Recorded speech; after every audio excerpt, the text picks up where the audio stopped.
চলনবিল অঞ্চলে এখন শুটকি আহরণের ধুম। পাবনা, নাটোর, নওগাঁর আত্রাই ও সিরাজগঞ্জের তারাস উল্লাপাড়া সহ চলনবিল অধ্যুষিত এলাকায় গড়ে উঠেছে প্রায় ৩০০ শুটকি মাছের চাতাল। এই শুটকি শুধু দেশে নয়, যাচ্ছে বিদেশেও। সিরাজগঞ্জ প্রতিনিধি স্বপন মির্জার তথ্য ভিডিওতে desk report. Colour expert, George sap এবং মাইল্ড অন হ্যান্ডস টেকনোলজি সমৃদ্ধ অরিক্স ক্রিস্টাল ওয়াশ আপনার লন্ড্রি এক্সপার্ট। চলনবিলের বিশাল জলাধার। বর্ষার পর পানি কমে গেলে শরৎ ও হেমন্ত জুড়ে চলে নানা জাতের মাছ আহরণ।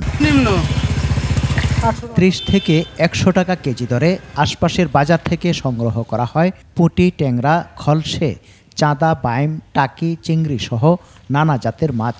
লবণ মাখিয়ে রোদে শুকিয়ে তৈরি করা হয় শুটকি। বিক্রি হয় ১৫০ থেকে ৫00-৬০০ টাকা কেজি দরে। ছোলা মাছটা ধরেন যে বিক্রি হইতেছে, ছোট ছোলাটা বেচা হইতেছে ১৫০ টাকা, আর বড় ছোলাটা বেচা হইতেছে ১৬০, ৭০, ৮০ এরকম। আমাদের মাছ ধরেন ভারতে যায়, চীন যায়, জাপান যায়, থাইল্যান্ড যায়, ইন্দোনেশিয়া যায়, বিভিন্ন জায়গায়। সিরাজগঞ্জের হাটিকুমরুল বনপাড়া মহাসড়কের পাশে তারাশের মহিষলটির কয়েকটি চাতালে দারুণ ব্যস্ত শ্রমিকরা।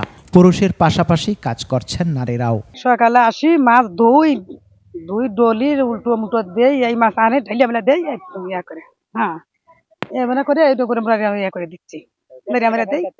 আমার কামের দাম হচ্ছে দেয় হলো ২৫০ টাকা। পানি টানা লাগে, পানি টেনে টেনে মাছের দেওয়া লাগে, আবার হলো গালাইরে দেওয়া লাগে। শুটকির দামও কম হচ্ছে, মোকামে যে দামে কিনতেছে তার চেয়ে কম বিক্রি করা হচ্ছে, এতে মহাজনের একটু লস আসতেছে। এই শুটকি দেশের চাহিদা মেটানোর পাশাপাশি বিদেশেও যাচ্ছে। বর্ষার শুরুতে এবং এই চলনবিলের মাঝখানে যে অবৈধ জালগুলা যদি জেলারা যদি মৎস্যজীবীরা যদি না ব্যবহার করে, এই দেশি মাছের উৎপাদন আরও বাড়বে, প্রাচুর্যতা বাড়বে এবং শুটকির উৎপাদনও বাড়বে। নিষিদ্ধ জাল ব্যবহার রোধ করা গেলে চলনবিলে অতীতের মতো মাছ ও শুটকির প্রাচুর্য বাড়বে বলেও মনে করছেন এই মৎস্য কর্মকর্তা।